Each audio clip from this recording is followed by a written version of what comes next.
10h le réveil, alors c'est devenu, je dirais, une part importante du carnaval, puisqu'on compte environ 1000 à 1500 participants qui viennent avec des grosses caisses, cymbales, tambours, enfin tout ce qui est nécessaire à faire du bruit. À l'origine, en fait, ce réveil n'était pas très fourni. C'était plutôt des masques qui se baladaient dans la ville avec des balais. L'idée était au départ de dire on fait place nette pour les géants, on nettoie la ville. Et donc, ce qui montre aussi qu'entre une animation, quelque chose qui est traditionnel, on sent malgré tout la tradition n'empêche pas d'avoir une évolution dans le temps.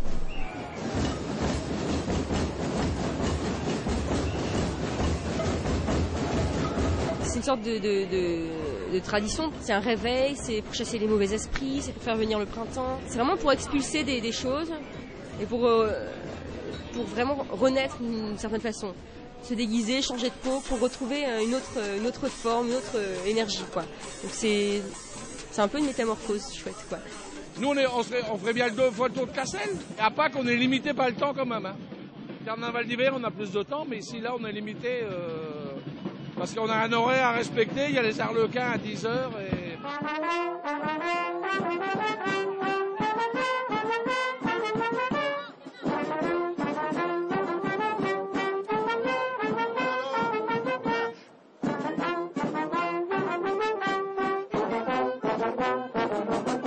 C'est un carnaval qui a une ambiance particulière parce que déjà il ne ressemble à aucun autre.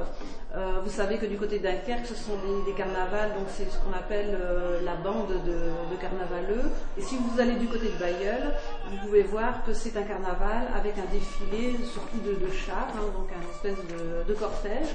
Et bien à Cassel, c'est un mélange des deux genres. Vous espérez gagner une vingtaine d'années, quoi. Peut-être plus. Bon, eh ben pourquoi pas. Alors le four merveilleux, c'est assez particulier. On sait que c'est le seul qui existe, au moins en Europe. Le but, c'est de rajeunir les vieux et de guérir les malades. C'est parti. Bien. Deuxième couplet. Il transforme les vieilles ruines en hommes jeunes et gaillards. Il remet son merveille, les boîtes, les brochures.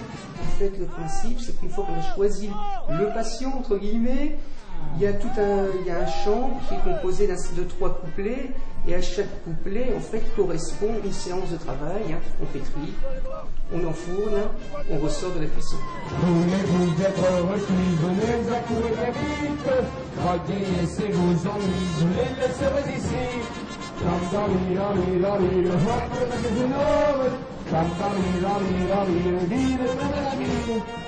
Bien, le résultat s'il vous plaît.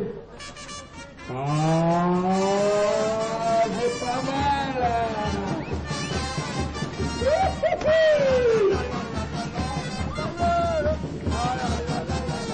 Il y a des chansons particulières, hein, la chanson du Reuse, la chanson du Four aussi, d'Anoven, que vous avez certainement vu là.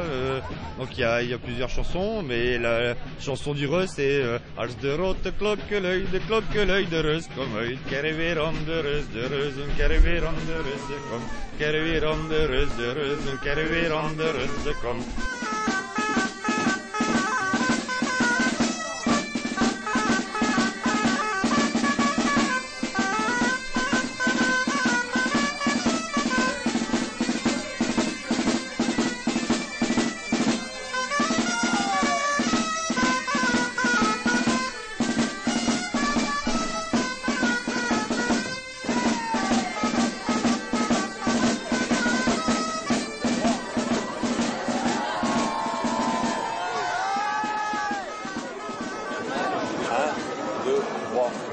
Le clou de la journée, c'est la sortie des géants. Alors Reuse en flamand, ça veut dire géant. Hein, voilà pourquoi le nom de Reuse. Reuse Papa-Reuse-Moment, en fait, représente 2 légionnaires, enfin lui, un légionnaire romain, qui est une création par un sculpteur local, 1827, Alexis Bavkop. Le couple maintenant est bien reconnu, classé monument historique. C'est un peu le père, le grand-père des Cassébois de souche, hein, auquel il y a un attachement très, très, très fort. toutes les villes, toutes les communes, les alentours ont maintenant quasiment leur propre géant. Et ici, c'est une particularité, c'est qu'ils sont qui sont portés et donc ils les font danser à la fin en farandole quoi, en fait. Et puis le public est là pour éviter qu'ils se couchent trop tôt. C'est l'un des rares carnavals où on commence à 6h du matin officiellement. Ça se finit tard, en plus c'est le dernier de la saison, donc on sort les chansons, le carnaval, etc. Enfin voilà, l'ambiance du carnaval quoi, mais en hauteur. Parce que quand même on a 176 mètres tout en haut, là on dirait qu'on est à 150 mètres de hauteur, donc c'est plus haut carnaval, le plus haut carnaval, de Flandre, voilà exactement. Ouais.